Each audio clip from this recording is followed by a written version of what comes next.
نحمده ونصلي على رسوله الكريم اما بعد وعن جابر عن النبي صلى الله عليه وسلم قال ثلاث من كن فيه يسر الله حتفه وأدخله الجنة رفق بالضعيف وشفقة على الوالدين وإحسان إلى المملوك او كما قال علیہ الصلوۃ والسلام۔ مشکات شریف باب النفقات میں حدیث ہے،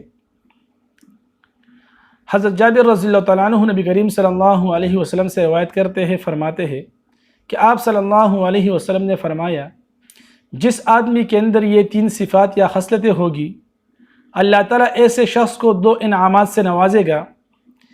ایک تو یہ ہے کہ اللہ اس سے موت کے وقت جو سختی ہے اس کو ختم فرما دے گا، اور اس کو موت انتہائی آسان طریقے سے ہوگی۔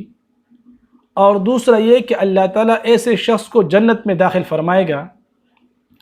وہ تین صفات یہ ہے، رفق بالضعیف، کمزور و ضعیف اور لاچاروں کے ساتھ نرمی کرنا، وشفقۃ علی الوالدین، اپنے والدین پر شفقت کرنا، ان کی خدمت کرنا، ان کے ساتھ حسن سلوک کرنا، واحسان الی المملوک، اپنے غلاموں اور اپنے ماتحتوں، اپنے نوکروں کے ساتھ احسان کرنا، ان کے ساتھ بلائی کرنا، ان کے ساتھ خیرخواہی کرنا۔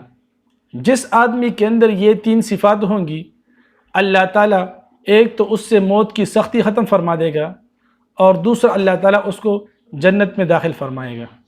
اللہ تعالیٰ ہمیں اس حدیث پر عمل کرنے کی توفیق عطا فرمائے۔ جزاکم اللہ خیرا۔